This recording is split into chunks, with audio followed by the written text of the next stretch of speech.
devons ensemble avoir conscience que nul autre que nous-mêmes ne viendra sauver notre nation et que cela exige de chacun de nous une mobilisation tous azimuts. Bana Congo, ekomitango to telema, to simbana na loboko, pe to sala pona ko bundela ekolo na biso, etando mobimba ya ekolo pe ko batela ndelo nyonso ya ekolo na biso. To sanga na biso pa. Ekolo Congo démocratique ezali ko bundisama na etumba eyo Rwanda ememi pe na makambo mabe, ko boma bato, ko nyokola bango nzela ya ba M23. Bazali ko bundisa biso, oeleko eye ekolo ya biso ezwi nzela ya botombwami. Kokabola biso mpe koyiba bozwi boye nzambe apesa biso. Makila mosopani mingi, bomoibwa bato bobebi, zamba nde ezali kosunga molongo mobimba. Bomoibwa bato bokomi mpasi. Tozali na ndingisa banso ya kobatela ekolo mpe lisanga mpona likamboli ya ekolo. Tosanga na biso banso. Totia pembeni makambo na biso to pe politiki. Tosangana tobundisa banguna baye balingi kimia te nde likamboli ya biso banso tozala lisanga. Tosala ngele. Totika komona baninga mpamba mpe mbeba nyonso. Tolakisa motema mwa kosalisana na bandeko babiso baye bakutani na makama mabitumba. Tosanga na biso banso. Topesa maboko mpe tozala osima ya bilombe babiso ba FRDC mpe na misala minene mia ekolo po ya kozongisa kimia mpe bokengi. Lisanga tobundela ekolo na biso mpe tolonga etumba eye. Batela ekolo, bendele ekoya te.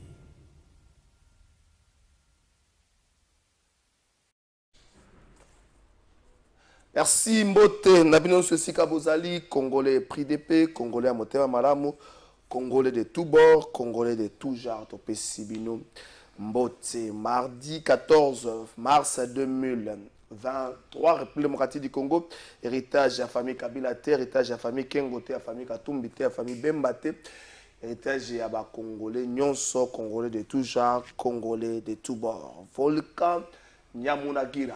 Nyamulagira ekotaki en ébullition mokolo ya lobby OVG atikali kosala communiqué moko pona koyebisa na ba congolais na bana nyonso ya Goma ba se calmer. Volcan ekotaki certes en ébullition mais Volcan Nyamulagira ekotaki en ébullition lobby na 18h. La ville de Goma n'est pas en danger, ceux qui lavent kosopana ekokende vers lac vers parc Virunga et endommagé dans la ville, à la population, à la calme, peut vaquer librement na ba occupation na ye na ngongawana contrôle moko pe suivi za ko salama na OVG pour na kotala évolution ya ébullition ya volcan Nyamulagira. Briefing presse ya mokolo ya lobby alva image Jus Bongeli bo sunga ngai na ba photo. Briefing presse ya mokolo ya lobby lundi 13 mars, ministre Patrick Mouyaya en compagnie de vice-premier ministre, ministre il y a affaires étrangères, Bazaki Libosoum, il y a Bapanzi Sango, na maloba na alva image juste bongeli bosunga na ba photo. Tango azui maloba ministre il y a affaires étrangères Christophe Lutundula a rappelé qu'il l'essence il y a la visite Nyoso Salami Mikolo na mboka na biso, visite à président français Emmanuel Macron, peut visite il y a délégation moko ya conseil de sécurité où ezalaki na mboka na biso kobanda le 9 kino le 11 février et plutôt le 9 kino le 11 mars a rappelé qu'il motu ya ba visite na bango alobaki makambo moko ezalaki lisolo ya partenariat nini RDC et bongi azwa na Nations Unies nini pe à Nations Unies et bongi azwa na RDC ndenge nini kosala renforcement ya partenariat entre les Nations Unies et la République démocratique du Congo, renforcement et partenariat, et puis les Nations Unies ont RDC pour combattre l'exploitation irrégulière et la richesse. La Nyonsoana pour la République démocratique du Congo, pour la République démocratique du Congo, la priorité des priorités, c'est la restauration de paix à Wanamboka Nabiso. Ministre Christophe Lutundula a l'obaki phrase moko et captiva kingai. on ne peut pas compter sur les Nations Unies, mais on doit compter avec les Nations Unies. Ceux qui m'ont invité dans le plateau, ils ont interprété ma phrase. On ne peut pas compter sur les Nations Unies, mais on doit compter avec les Nations Unies.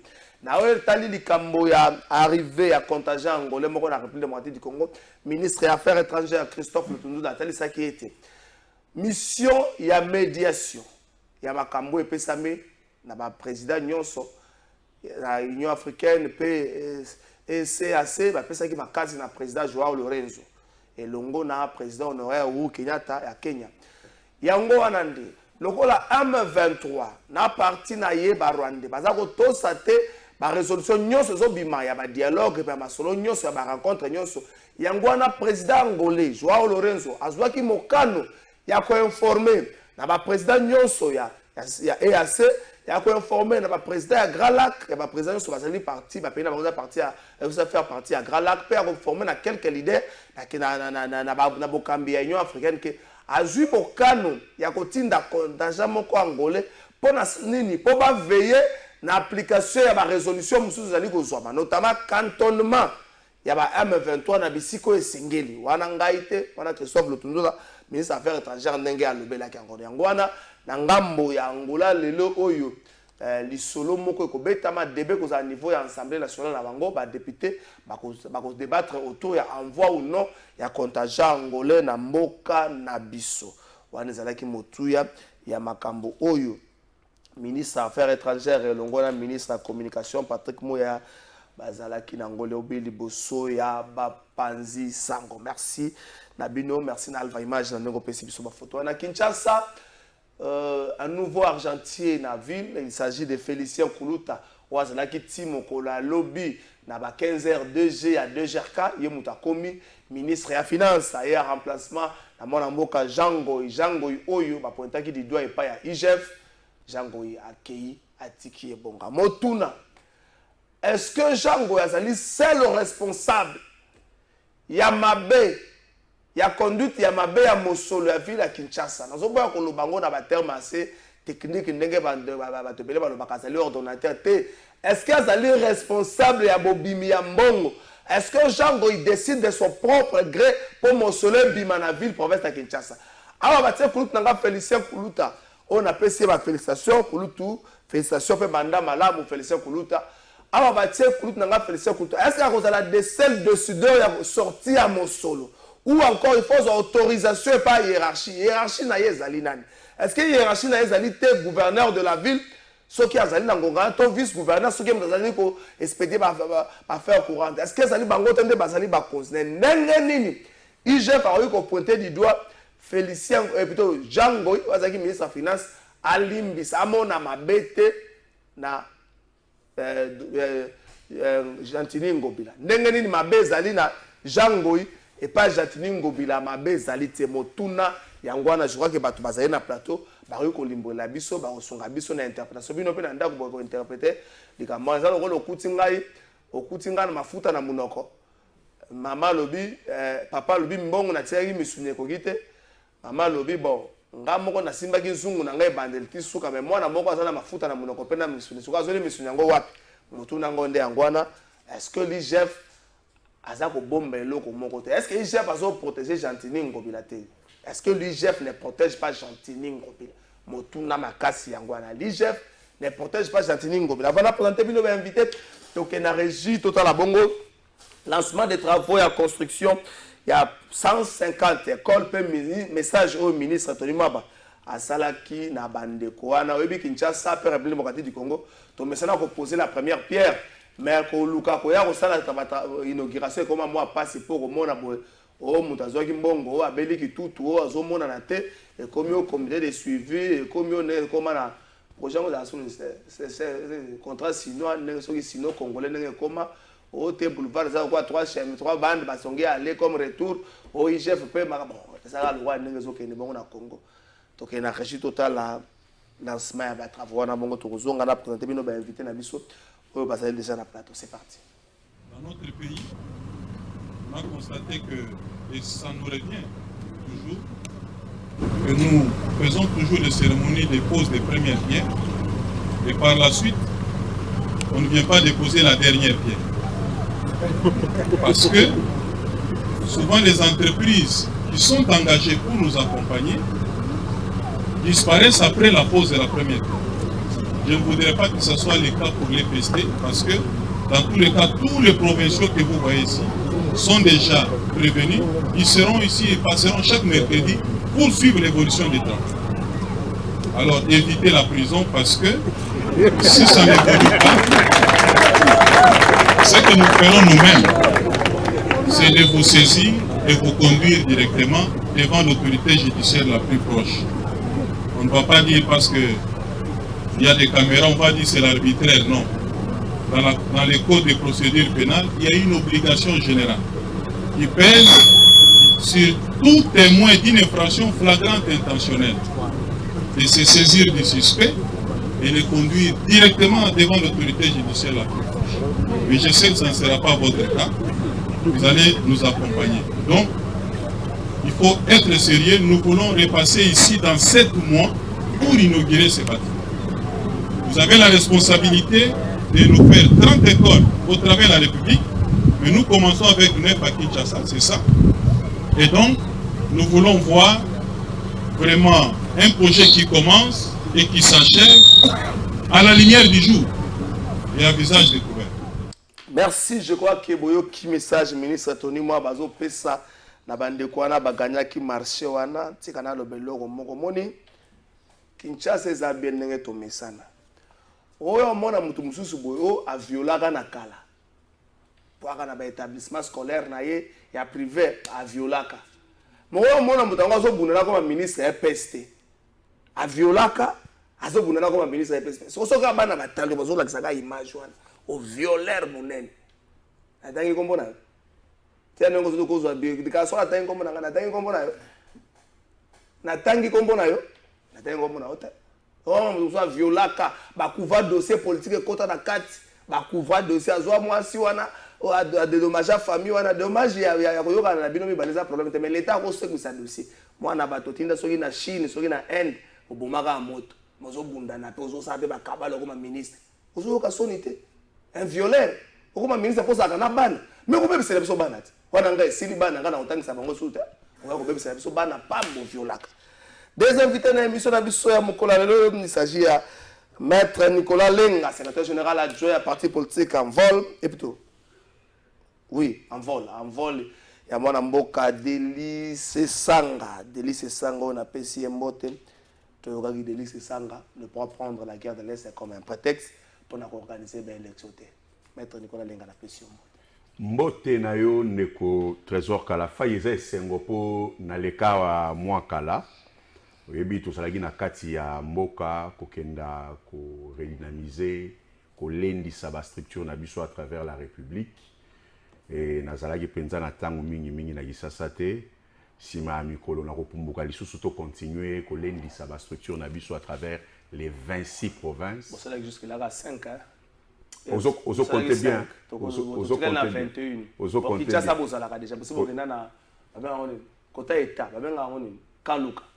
Te toko quand luka wana tokota ka tobimaka likambo ya lite wana ndako na biso oyebi ke kuna base munene ya parti en vol ezali base munene oyebi ke naza candidat député national na Lukunga te base ya kosakana te eza na état wana wa mabele na biso kasi na koloba à travers la République na ko continuer tourner ya implantation ya redynamisation ko lendisa formation idéologique ya ba ndimi na biso donc ba militant na biso na uti na Kasai oriental na Mbujimai pa wapi oyebi ke bato ba ko kemba kuna Mbujimai eza par terre érosion tina aéroport alors to kenda di ko lendi sabato ko tali sabango ete mupepe ya mbongwana nzela ya mbongwana refondation ya Congo to pesi bango formation balobi en tout cas babongoli motema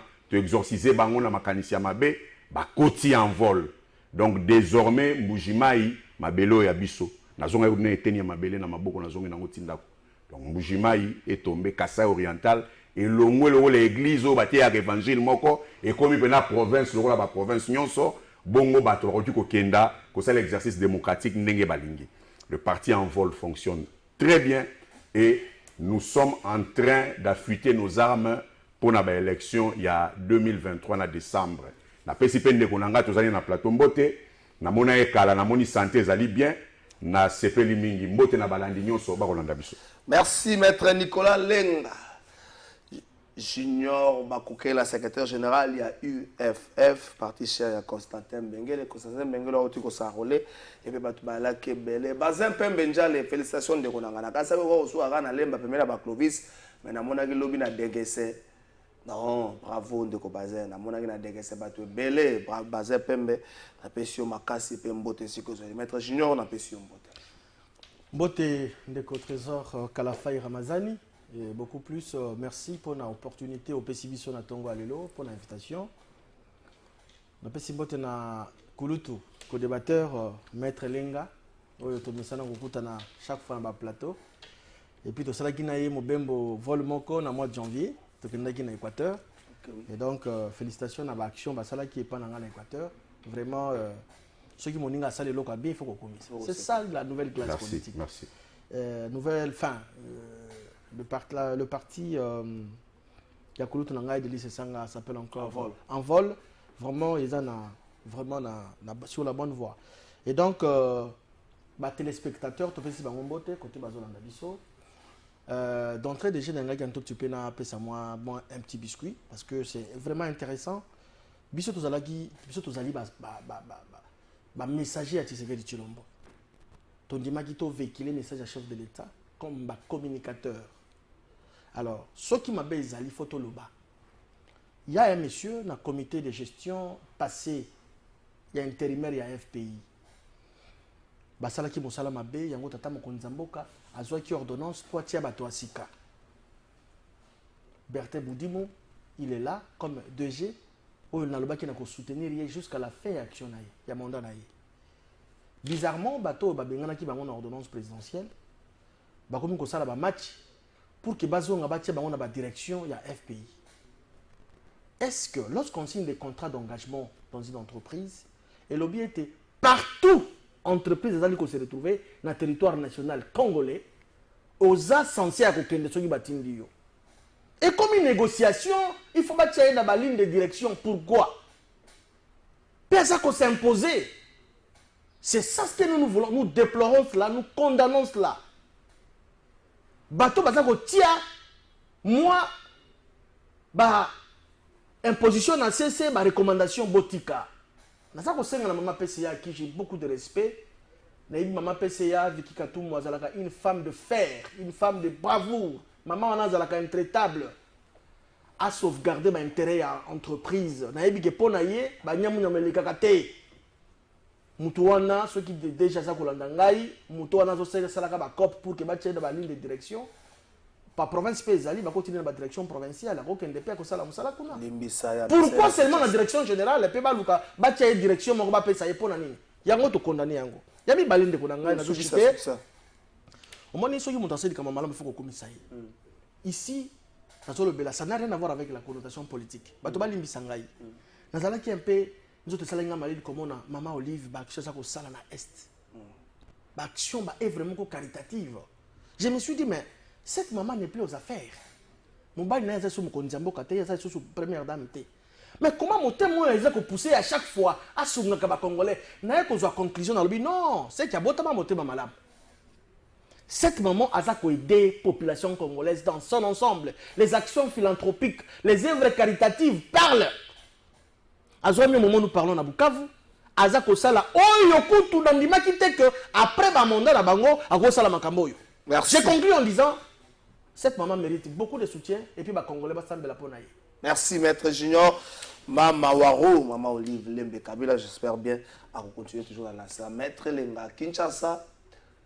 Après, à Moussala et IGF, on condamne ou on pointe d'un doigt accusateur les ministres à finances, mais dans tout ça, le gouverneur est exempté.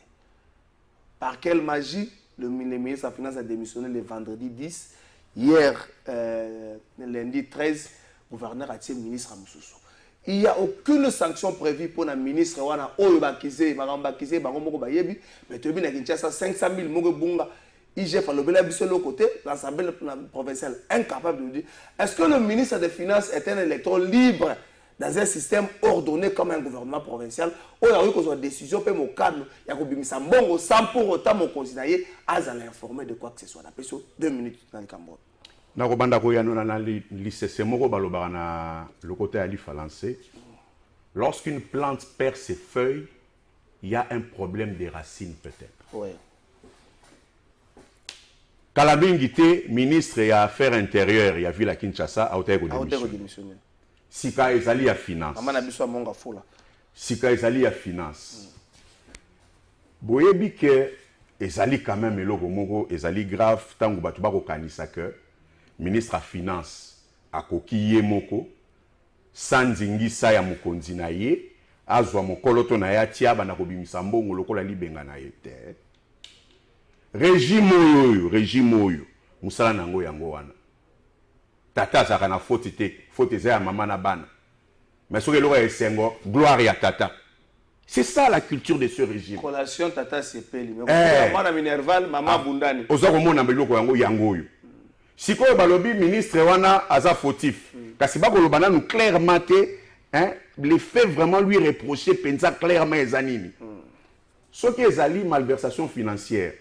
Bongo ko démissionner na gouvernement d'abord ils ont acte moko personnel. Alors qu'il peut boya tiba longolae. Kasi a démissionné. Bongo suite logique au pénal. Ndenge nini poursuite ezate. Bon, soka yibaki mbongo, misolango ezali boni. Bakani nini po ya kozongisa yango. Ndenge nini abandaki kobimisa misolo wana sans que gouverneur ayeba. Et ça quand même normal te. Et puis na yebisa gouverneur. Monsieur Gentini. Qui chasse sa salité. Et c'est non. D'ailleurs, n'a pas s'appelé Monsieur Godempoy. Ce que vous avez l'intervention, n'a pas la porte-parole du gouverneur. Or, il y a censé contrôler le gouverneur. Monsieur Godempoy, église nayo est en bandal, non loin il y a Kitambo hôpital. Pembeni azana bakayao, c'est non loin il y a Kitambo hôpital. Bokenda na hôpital de référence ya Kitambo. Fulu moko géant ezawana. Il y a un hôpital à côté. C'est un quartier résidentiel. Bon, naloba, bozana bande côté wana po, so ba bibo sala po na peuple motema wana se longwa bino. Kasi ata bande ko ba ni connaissance, côté wana ba fanda kate. Covid kana libiso watu. Bango bato mbongo ba neko kenda sous le bassin libanda te. Bongo bato ba robela na hôpital wana, bongo kila bango mawate. Déjà ba condition hôpital wana eza ekufa. Si kabo bakisela bango penza liwa moko supplémentaire. Soka biki na malade yake ali bakiseli esko liwa. Mais tozala quand même batu. Donc n'a interpellé Awa Monsieur Gentini. Pour lui on tozo servir biso de gouverneur à Kinshasa. À servir biso de gouverneur. Mais il nous sert de gouverneur, non? Il y a ça gouverneur tellement servir biso de. C'est blanc bonnet blanc. Na habite sur ngol ganian si. Azo servir biso de gouverneur. Godem pour yazo servir biso de président à l'Assemblée provinciale. Faites votre job. Faites votre job. Donc, comme il a dit, comment on kata poani. On kata hôtel, n'a pas que 2 minutes. Donc, makambo ki sasa yango yo mona ngoza malamu. N'a pas que 2 minutes. Yango ko kata moto kina nango wako. N'a pas que 2 minutes. Ah, likambote. Merci. Maître Junior, Maître Nicolas Lengalobi, c'est inadmissible que va sanctionner ministre à finance sans pour autant battre la mokonzi nae. Azaki ye mokota zwaka mosolo. Ministre à finance toka kawa. Na ebile soki ezaki ya sona mona bato bato tambola isambere kazala na nde parcelle ngana wete ya sona bili isambere na waki bato aleka pe na plateau na kazala na nde parcelle que zaka ba fe wana yango nde oyo IGF alobelaki on ne sait pas mais l'IGF communique beaucoup plus na ba rapport na cette fois-ci donc on a IGF ko senga mutu ya ministre de finance pour autant ko yesa biso ba fait za ko reprocher contrairement na rapport ya contrat sino-congolais. Trésor Kalafaï, merci beaucoup pour la parole. Moi je crois que nous devons parler de la bonne gouvernance, soit il y a mauvaise gouvernance, il y avait le province à Kinshasa. Ezali Kambo oye bandi les lotés. Pas plus tard qu'il y a de cela 2 semaines, si je ne m'abuse pas, il y a un ministre provincial qui a démissionné. Ministre intérieur. Ça fait 3 ministres déjà démissionné. Ministre intérieur, ministre affaires foncières, Wazara Maman. La raison évoquée à lobby, si c'est 26 mois, il y a un paiement. Comment expliquer Moutazo Salamoussala pour ça 26 mois bazo foutayoté? Et puis vous à l'aise, vous vendez pas à l'aise. Et comment le col a omerta, nous t'avons ça la mabé à un moment normal. On est fondé dans la ministre Osé Badibang, ceux qui vont au foutail. Yami Balé Tomoni, ndeko ya ministre des Finances, c'est le ministre des Finances. Il a démissionné. Jean Goy. Jean Goy a démissionné. Quelques semaines plus avant de sa démission, tu vois qu'il y a une révélation par ndeko nangai Bazin Pembenzale qui aurait, albert qu'on a conditionnel, qu'il semblerait ndeko nanzana autant de parcelles. Je ne sais pas si c'est vrai ou faux, je ne sais pas moi. Après, tu vois qu'il ndeko a démissionné. Mais l'on se pose la question, l'ordonnateur délégué, l'ordonnateur principal, il y a des dépenses, il y a vu la Kinshasa, c'est qui? C'est le gouverneur. C'est le gouverneur. Là où ma compte a vu les alliés logés, seule signature les alliés autorisée pour que mon webima, les alliés à gouverneur. Mais on se pose la question. Il fait Zobibiso. Nga na zuya ngona ba paramètres ebele. Na sali ba recherche na ngai ba yebisi ngai que kulutu na ngai alingete na pesi mbote aza mutu ya province ya Mai-Ndombe. Ndenge na yoki. Te za bongo za. Za bongo. Za bongo. Gouverneur pe a vu la Kinshasa na yoki aza mutu ya Mai-Ndombe. Za bongo. C'est que ça ndeko na favoriser ndeko na ye, on peut le dire ainsi. Mais c'est clair, et ça syllogisme. Et ça syllogisme, c'est clair. Non, mais c'est clair. Viens d'Abisso Alingete, Azali, originaire de la province de Maïndo. Jantiningo Bilazali, originaire de vous imaginez? Le rapport en question, le rapport muet, et Zawapi. Il fallait que le gouverneur a démissionné, à Kendeko Sambe pas Yabazouzi. Mais même le ministre qui a démissionné, Maître Lenga Tounian, quelle est la suite judiciaire? Mais c'est ça, et comme le cas là, moi je dirais, tu vois, moi je suis de l'Union sacrée. Mais je ne peux jamais consacrer les impunités. Et celui qui a la démission, il y a comme ça va faire, il y a comme ça la vie est normale. À cause on est une assemblée provinciale. Vous imaginez ça? Et c'est ça nous aimons le pays. Et c'est ça nous soutenons le chef de l'État. La ville à Kinshasa, il y a à boire et à manger. Likambo ya zando oyo ndeko na ngai ba mama lelo ba koma ba malheureuse. Ba papa ba jeune ba coopéra ba koma ba malheureux. Ngobila nous a inventé ici maquette moko décembre 2020. Ah, t'es ndeko. Maître Lenga to sur Likambo, je sais pas au Baxa. Bon, une minute. Oui, rapidement, oyebi na liemo ba bonne année hein, na mukilo ya C, na moni pe ba gouverneur mo ebele ko se succéder.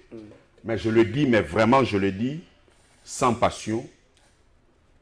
Gentini Ngobila, c'est le pire de gouverneur. C'est pas le meilleur. Le pire de gouverneur de la ville de Kinshasa. Tokomi ko sambe la la saison des plus moulés bétate. Parce que ceux qui moulent bêtis, au Kolo Kabakanga mina courant. Banzela nyon surtout à Kinshasa, impraticable. N'a bien Banzela en commençant par le boulevard du 30 juin.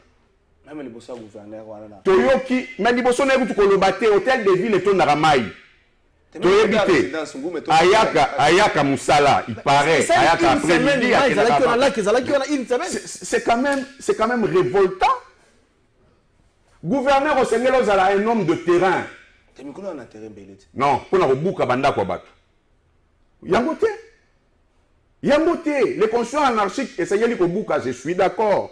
Mais c'est pas ça la priorité. Campagne Kinshasa 0 trou.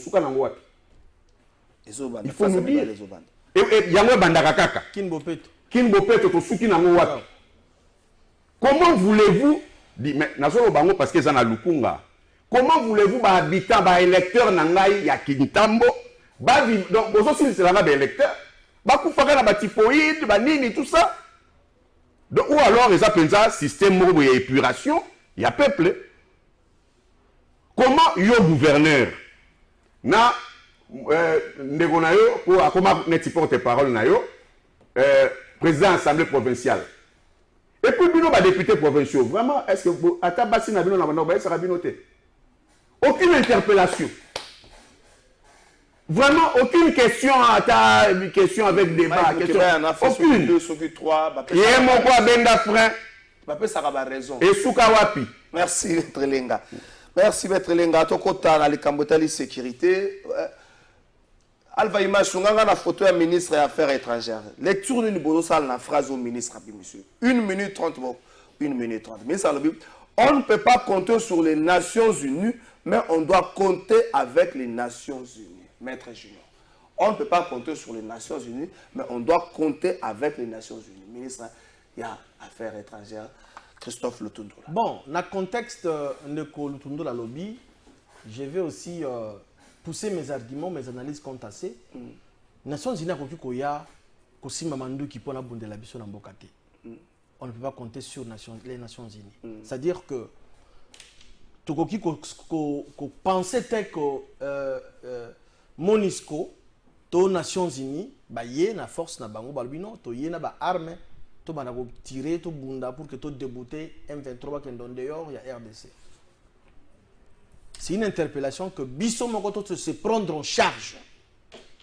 Tu équipé armé na Bisso, tu formé ba jeune na Bisso ni tata mokonzambo kaza kusala butumoyi, tu monaki ba jeune congolais, ba volontaire, ba bimaki, ba kenda ba formation militaire. C'est ça.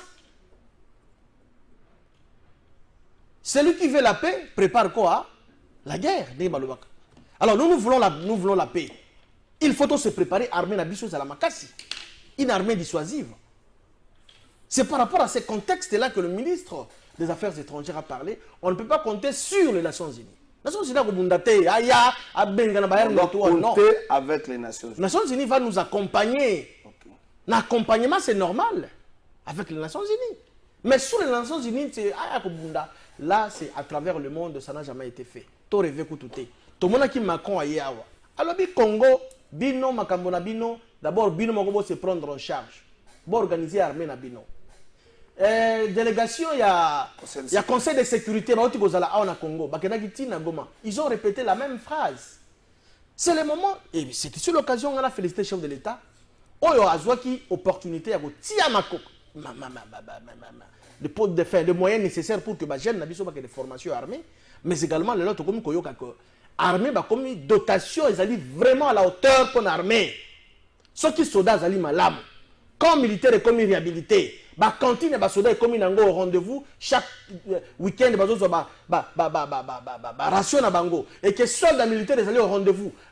Chaque le 15, soldats à bango, je pense que moral est au zénith, un résultat escompté. Parce que compter na bateau non, ba force et assez ba koya ko sala biso boy, tal aventure ba sala biso na est. Merci. Maître Nicolas Lenka. On ne peut pas compter sur les Nations Unies, mais on doit compter avec les Nations Unies. Christophe Lutundula. Lecture naïo, compréhension de la phrase. Bon, monsieur Christophe Lutundula, c'est un acteur politique pour qui j'ai de l'appréciation. Kasi na likambo yo na moni asali na era ka salinga sala biso zunguluke. Kasi biso tozali bato yo, tozana lisu likola lisu. Hein, donc, na lopoto balobara, nga salara jeu de mots. Mais en réalité, elo alobi wana nango ezanango mazopo. Poudre de perle pépé. Mazopo, il a vide. Le Kinanga Junior alobi, Nations Unies, et qui continue ba force te ça les maratete. Bon, tant que sous histoire, il y a Congo, il y a ba série wana tam so abosani toté et échappé. Ba casque bleu ba si ba na Congo. Ba casque bleu ezali force ya Nations Unies, force militaire à Nations Unies. Ba ya awa na Congo. Pour aussi ça ba sécession, sécession katangaise, ba bunda na Kolezi. Donc eza possible d'ailleurs ezali et logo biso to préconiser na conseil de sécurité to sengi bango pour vraiment un problème ponctuel. Hein. MONUSCO c'est une vaste blague, bango faut bakenda. Mais une force des Nations Unies, une force militaire pour régler ce problème ponctuel des groupes armés. Parce que, c'est vrai, nous disons, il faut que nous nous prenions en charge, et ça c'est vrai. Mais la prise en charge, c'est à court, à moyen et à long terme.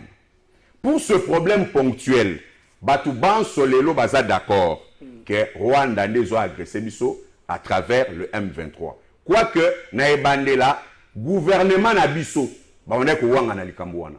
Vous vous souviendrez, Mampinga Balobi, Rwanda les a attaqué, Batindi porte-parole na Bango, na TV Alobi, Rwanda te. Ba militaire bakangi 2 soldats rwandais sur le sol congolais na front. Balobi Rwanda Kouanga na la preuve yango. Tata Mokonte Ekolo a ju Batouana, a zongi si Bango na Rwanda. si maké koloba makambo carnet d'adresse. Allez bailler kosutuka parce que la vérité elle ne se prostitue pas qu'effectivement Rwanda n'est pas agressé. Au lieu de la responsabilité d'abord il y a aussi un peuple pardon. Bah sengi peuple pardon te. Mbala moko babandi le Rwanda bon finalement tout le monde a compris ce qu'on savait déjà que Rwanda n'est pas agressé biso. Si kapona biso moko to faire face na eloko wana esengeli armée na biso za makasi. Les Kinanga Junior a lobby mikolo dotation commis bien et tout ça. Te biso to sabato abwanya na yonangai na ndeko ya biso. Esengeli to lendi sabato ba kolanda. Budget oyo ezali alloué na secteur ya défense eza combien de pourcents na budget national. Soki kaka ozui e ya noana okososolete makoki oyo batie wana ezana no minini. Biso to lobaki et to lobaki on ça fait 2 ans maintenant. Que pour notre banda pour faire face et sengeli gouvernement ko kocha $1 milliard pour le secteur wana ya armée. Mais c'est ce qui s'est bango te malembe. Na biso kenda ko consulter, bongo tango ko zoyano, ko sosola ke ça ne va pas encore. Au moins so ko za na mwana so kenda kelasi, abana ko soit 12%. Aromi ko soit 20%. Ko komisa ela noté, aromi na 20% on est koki. Et Sénégal a 70%, 80%. Voilà nos bénéfices. 50 c'est le côté. 50 c'est le premier des derniers.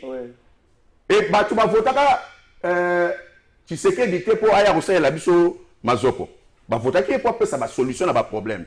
Si quoi est commis au bino opposition, vous ne proposez pas. Bon le temps au Kenya kuna aux alliés na idée te voilà ça te proposer. Quand c'est te proposer to loba, besoin 1 milliard, botia na secteur ya armée.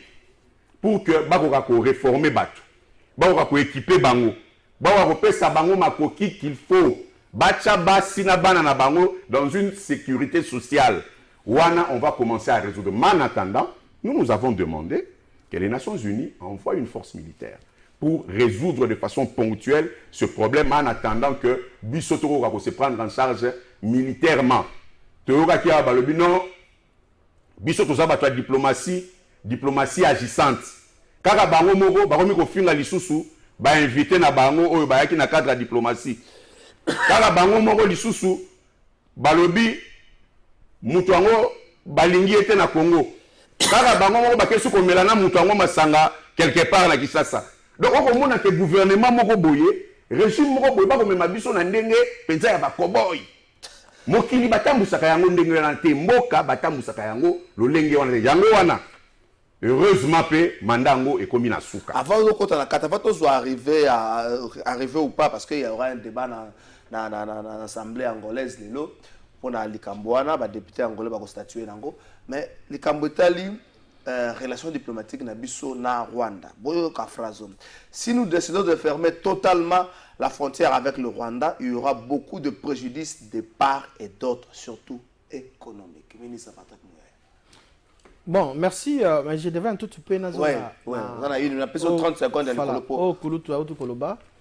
Je pense que Kouloutou Azali, Moto Mayele, Maître Lenga, je crois que Aïbaki va de bandenge les kaki à l'Assemblée nationale parce que l'autorité budgétaire des alliés à l'Assemblée nationale, qui est le Parlement, il y a eu la prévision budgétaire, ils allaient prévu 1,5 milliard pour les forces armées, pour la FARDC.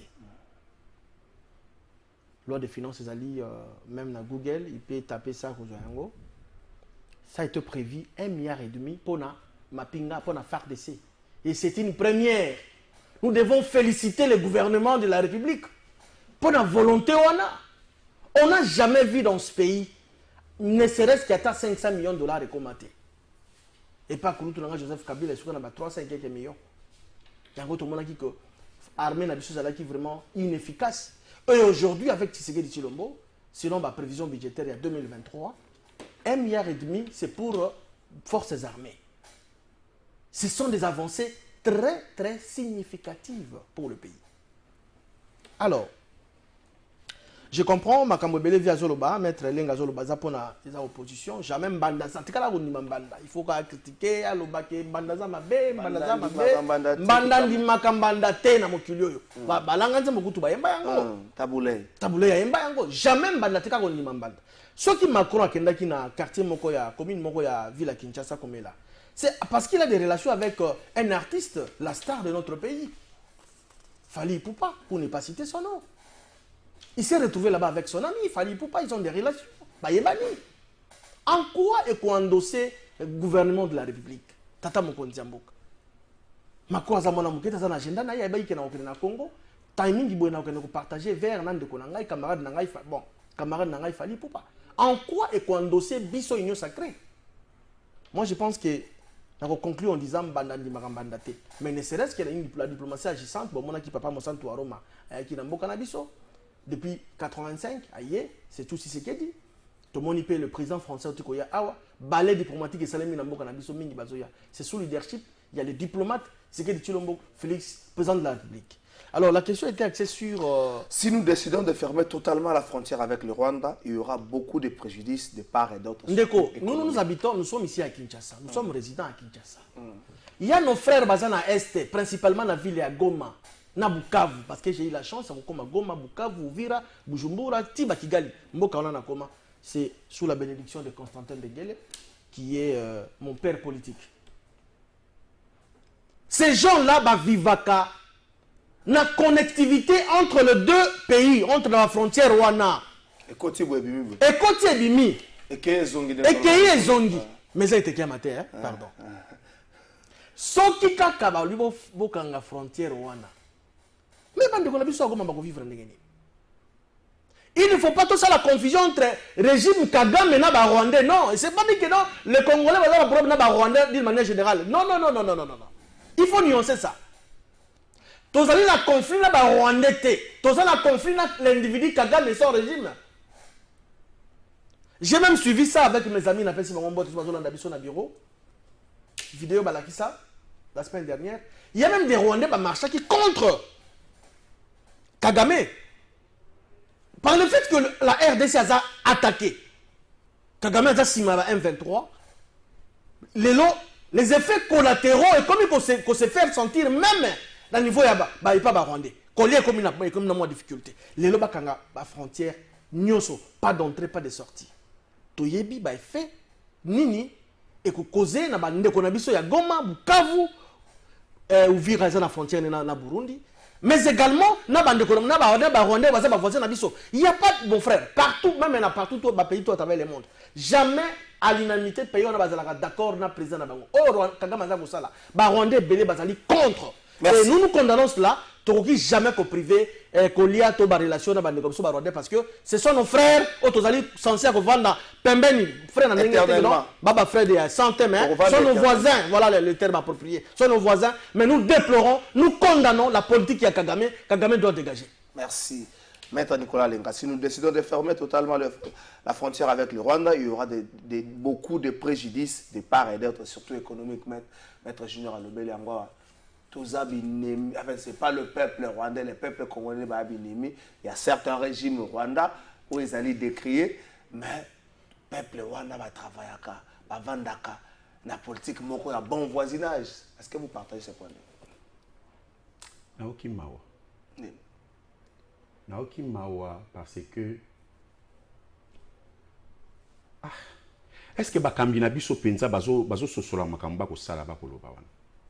Naoki penza mawa. Pona kalmena mawa wana na rebondir na likambo moko Junior aloba ki bongo na kozongela makambo wana na ki mesalinga penza pasi. Leki nanga Junior alobi prévision budgétaire etiaki 1,5 milliard pour le secteur et la défense. Il faut faire un distinguo entre prévision budgétaire et exécution à budget. Justement. Prévision et prévision. Le roi a mis ça dans la promesse. Il a projet. Il a mécanisme. Kasi sikoyo in concreto.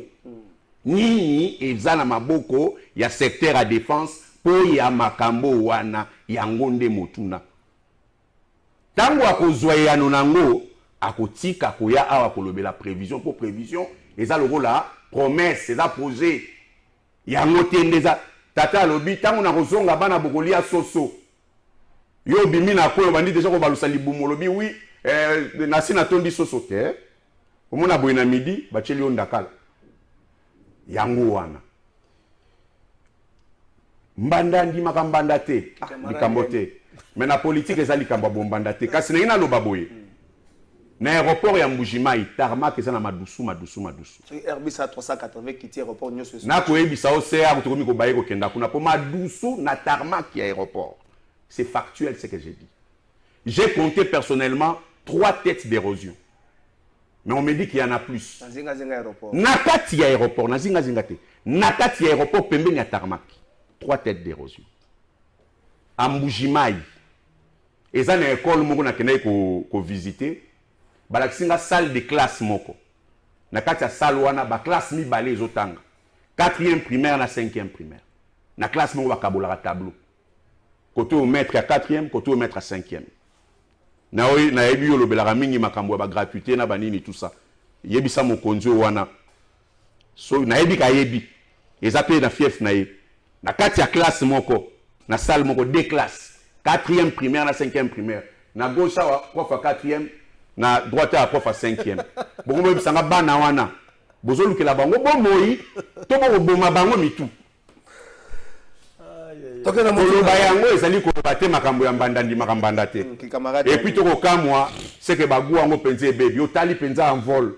Bongo otali bato ba kobenga mbanda na pena soki to peze penza. Kotala motuna na ngai. Sikato songa na makambo yo soki to kati ba relation diplomatique bongo ah Congo. Qu'est-ce qu'on tozala nyongwa satana. To lukato futa makambo si la po bato ba ko diriger biso na yebite soki balala ka wapi. Donc, représentant la bango moko azao. Surtout quand il est totalement ma frontière na biso. Représentant la bango moko azaliao. Alobi, omoni ba Rwandais bazape ba frère na biso soki ba kufi nzala. Yo zoko ba kolesa na nunda kuna yote. Alobi ba congolais. Okomi kotala ndako voisin. Na dans ba Rwandais. Papa. Ebimi na munoko na biso. Ebimi na ba congolais biso ba kufa nzala. Oui, mais à se préoccuper pe na soria, à se préoccuper pe na soria voisin. Olia sili salon makampana ya kokokate. Agotala mais ba voisin pe ba kolala nzala wana etali biso te. Kasi entre kokanga frontière et d'ailleurs je vous dis que la population so ba kokufa nzala te. Entre kokanga frontière na biso. Pona ko tcha pression na régime ya Kagame qui est un régime sanguinaire. Po bangonde ba ko perdre koleka biso. Soki kutu ba peuple na bango ba kufi nzala eza bien parce que ba ko tcha pression pa mokonzi na bango. C'est ça le but. Quand on est des dirigeants responsables, quand il y aura un impact négatif de notre côté, il faut qu'on se prémunir. Ukraine face à la Russie, c'est le côté. Mais à Tchepeteti, à la moins blé, à la moins pression, c'est comme ça. Alors, vous ça sauter comme des gamins, comme des gamins. Non, ce qui est kangi frontière à Rwanda. Donc, biso to banga alors union sacrée banga à Rwanda. Mais boye ba que population na biso ba congolais, toza na somo ya Rwanda te na apport économique na parce que so ba tuni bino na muto ya gouvernement qui koloba ngo na TV. Et ça parce que a lobby ka poa kei. Pour ceux qui ba chepe na micro ba congolais ba répondre à redémissionner. Merci. Et loko ni nyango oyo ya Rwanda, oyo soki to zui yango te na Congo pe mabomo yekei. Il faut arrêter ça, monsieur. Il faut arrêter. Bokanga ba frontière wana. Bangonde ba ko souffrir ko lekabiso, ça sera une pression en plus. Stopper les relations diplomatiques. Soki ba lakaki carnet d'adresse. Boya yango. Merci maître Nicolas Lenga. Arrivé à contingent angolais moko na République démocratique du Congo. Les na parlement angolais débat moko ko salemana. Les députés doivent soit autorisé ou encore refusé arriver wana il y a un contingent angolais mais ministre affaires étrangères lobby a précisé le Kambomoka lobby du fait que le président Joao Lorenzo Azali facilitateur il y a kati makambo na biso a monique to constater biso que le Rwanda na M23 baza ko exécuter te ba résolution sur bimaka wana yango wana Rwanda lingi azala neti police oya ko sala alandela parce que M23 to aussi cantonnement au Salema pourtant annonce arrivé à force angolaise c'est que Salema qui va congolais bête qui m'a beaucoup bakanisi qui va angolais bazoya pour na kufungola mandoki pour na kubuda. Est-ce que l'interprétation ya population na arrivé à Rwanda et Angola plutôt na oyo ba officiel ba lobby et singalité eye ba na makasi to boy to ya ko suka le rôle arrivé à force ya sous-régional maître Chino. Merci Trésor pour cette question. Mais j'aimerais un tout petit peu na kulutu nangai maître Lenga Aoutina Mbujimai, c'est vrai. Nous devons quand même reconnaître des avancées de la ville en Mbujimai. Mbujimai lelo est comme compté parmi la ville. Mbujimai est à 1 mètre carré, il y a route asphaltée. Mais les lots sont comme dans Mbujimai, banzele comme au Salema, action et belé, travaux, chantier mis en cours, construction, hôpitaux, école, tout ça c'est dans Mbujimai. Mais quand tu as outil Mbujimai, oh il y a outil dans Ngona, et bien que Mbujimai en il y a province orientale, enfin Kassai orientale, je ne sais pas moi. C'est vrai, il y a encore beaucoup à faire, nous reconnaissons. Parce que même le Paris n'a jamais été construit en un 7 jours. Tant que nous avons une baguette magique, mais ne serait-ce que tu reconnaître que la ville en Mbujimai. Les lots sont comme dans Mbujimai, l'hôpital et Amouya, les autres Tongama, l'école moderne, quand même l'école mise à Kinshasa, si sur le financement il y a FPI, ils sont dans Mbujimai. Quand bien même que Patrice Kité, il y a une surfacturation, il y a une Simawana, donc, mais qu'à cela ne tienne, mais ça les salles, l'école, les autres Tongama, là-bas le Tongama dans Mbujimai, nous devons féliciter la volonté à chef de l'État. Toké dans Makambo Goma, moi je n'ai pas soutenu le régime Kagame, non, je n'ai pas dit ça. Relations diplomatiques, d'ailleurs, ils ont suspendu, ils ont coupé. D'autant plus que l'ambassadeur n'a pas qui a Wakulutu, assis à Zonga, na Rwanda, Tobenga, na Yakenda. Mais vous rappelez là où il y a Bissoté. Non, on avait une représentation là-bas. Justement, on n'avait pas une ambassadeur au Rwanda. On a une représentation qui continue à fonctionner. Informez-vous, grand frère. On a une représentation de part et d'autre. La représentation diplomatique, ils ont continué à fonctionner. Il faut qu'on se le dise de part et d'autre. La représentation, ils ne nous parlez pas de suspension. Alors, en même temps, moi je dis ceci parce que moi j'ai été à Goma. Goma, c'est vrai. La partie, vous allez produire beaucoup plus. Les lois allaient occuper, sous occupation, il y a M23. Mais maintenant, Kouloutou, Alobito, Kangaba, frontière, c'est vrai, on peut le faire. Mais la population qui est là, Obasa est innocente, Obasa est victime, Bahebi Makambo, ni les tenants, les aboutissants, Bahebi Angote. Ça va souffrir. Cet échange-là, il y a commerce, en même temps, Rwandais, condamner politique, il y a Paul Kagame. Le mal des Rwandais, c'est Kagame et non la population rwandaise. Kagame, c'est lui le problème. Ils ont marché contre Kagame parce que la situation économique est comme difficile, est comme désastreuse. Ils ont dit non, mais trop, c'est trop. Alors, c'est aussi un moyen, c'est ça aussi l'opposition rôle. Aussi, ça s'appelle conseil, c'est bien. Le gouvernement va la paix étude de la faisabilité, comment, s'il faut fermer la frontière, on peut le faire. Parce que, tu vois qu'on dit Marata qui bande, on va continuer, nuit et jour, ça nous fait très mal. Tu vas dire, tu vas là, tu vas voir boîte, tu vas tout ça. Ben là-bas, les gens meurent. Ce n'est pas bon. Alors, arrivé, il y a contingent angolais. Moi, je pense que l'objectif, il y a Tata Mokonzi Mboka, là, la gâté.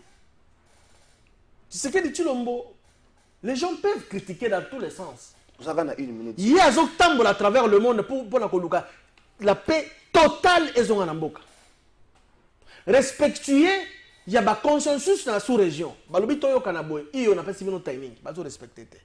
Même Joao Lorenzo, qui comme médiateur dans Makambo Belé, comme facilitateur dans Makambo Belé. À mon avis, trop, c'est trop, même Nzambiango. Azala a patience quand même. On a beaucoup patienté. Mais comme ils ont un problème, ils ont relevé la souveraineté à pays voisins comme Angola, il faut aller dans le Parlement pour que le Parlement ne fasse sa autorisation. C'est cela que nous attendons. Ils vont venir ici. Et moi, je crois que l'Angola, à cause de l'impé, n'a moins sincérité par rapport à ma relation, il y a un bon voisinage tout ça. Merci. Contrairement à l'Ouganda, à Burundi, à Petit Rwanda, tout ça qui est soutenu par les Occidentaux, tout ça. Mais l'Angola est sincère vis-à-vis des Congolais. Merci, Maître Junior. Maître Nicolas Lenga,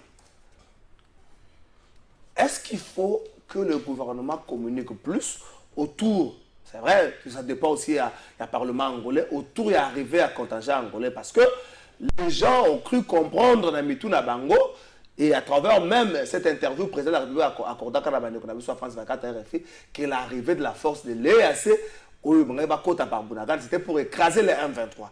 Or, mission à Bango, c'est une mission offensive. Depuis, il y a comment créer plus de zones tampons. Le 1-23 récupère des territoires. Ceux qui vont Bango, c'est dans la force régionale.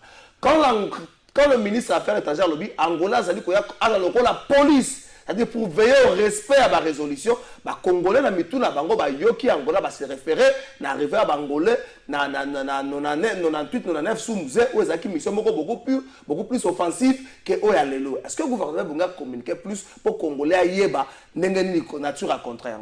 Rapidement, on a rebondir sur 2-3 trucs.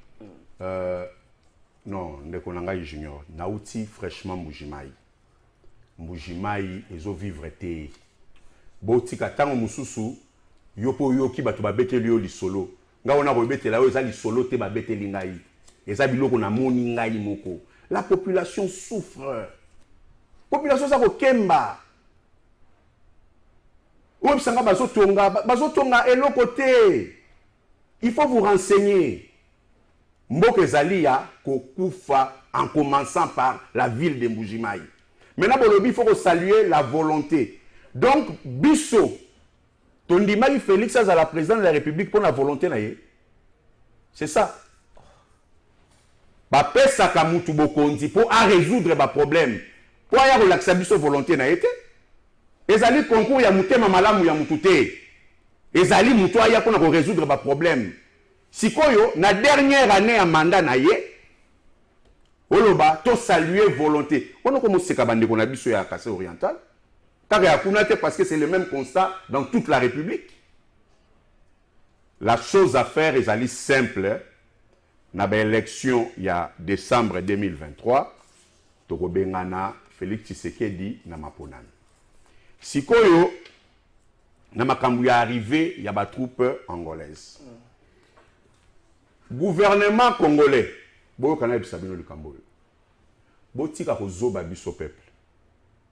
Bino boyebisaki biso awa que force à EAC zoya na offensive, c'est-à-dire bazoya pona basalisa biso ko bengana M23. Bolobaki bongo te.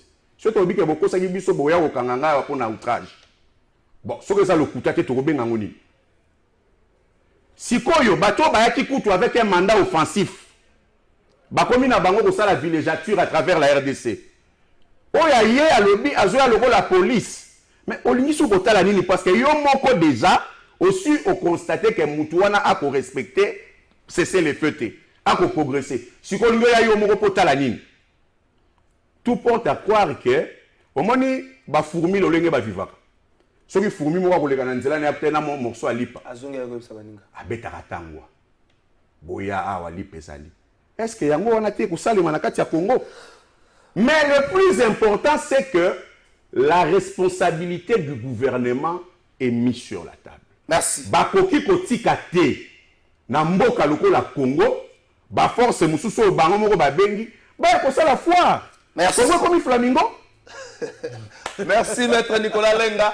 To comme pratiquement na souka boto ça 1 minute pour na refunda batu muto les katé toto ça 1 minute.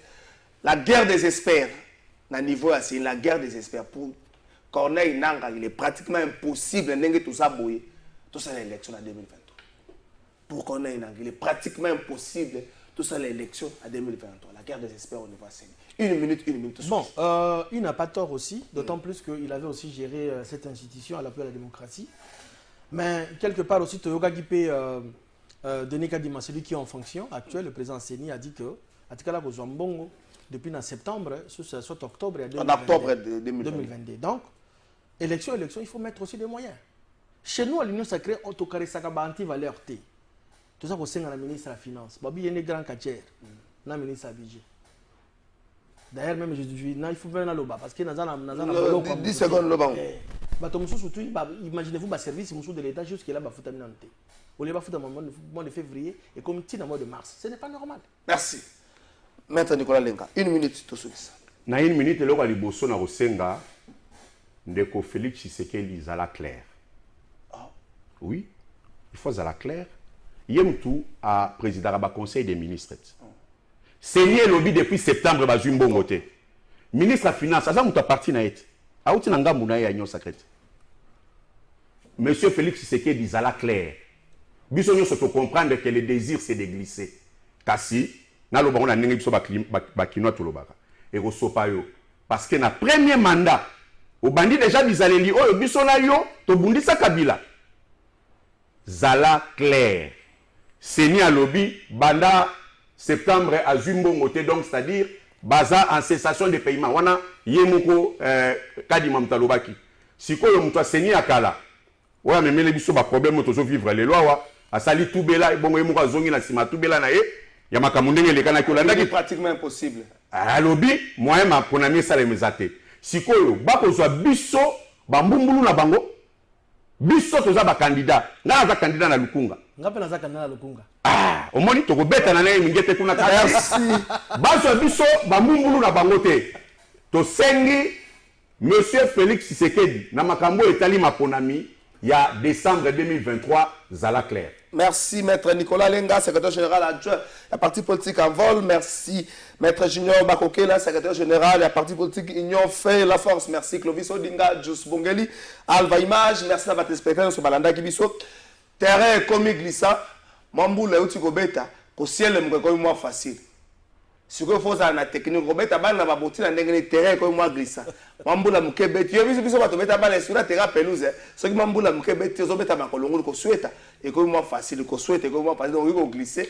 Est-ce que ko tenir to ko tenir te mais keba ko glisser tant ko glisser boyo ba terrain ba la quartier au souki siko pelouse souki okomi na ebande na clôture moko obenda ina lokolo otali lokolo niveau ya pota moko tika la lokolo kuna on ne sait jamais est-ce que la vie muta ko seta ko yi kuna zoki problème ezate boto ko tinza nga ba message contre ba benga ngoni service national vous pouvez tout dire aujourd'hui on ne sent pas le service national na ba table na biso est-ce que nos marchés sont inondés na ba produits à service national motuna yango le reste folklore to ebinenge ni sale makamikolo nyoso bongo mais quoi ministre moko so kazaka asali musala te ba photo akangi déjà ebele so quoi yeye ata mettre lenga ba kangi ba photo o mituni musala ni ministre tala ba photo ebele musala banda sala pesa ka de jeep l'administration na masala musala moko te ba photo service national masango ezate loso ezate sous musée Laurent Désiré Kabila to lembaki masango loko la kayas na lobi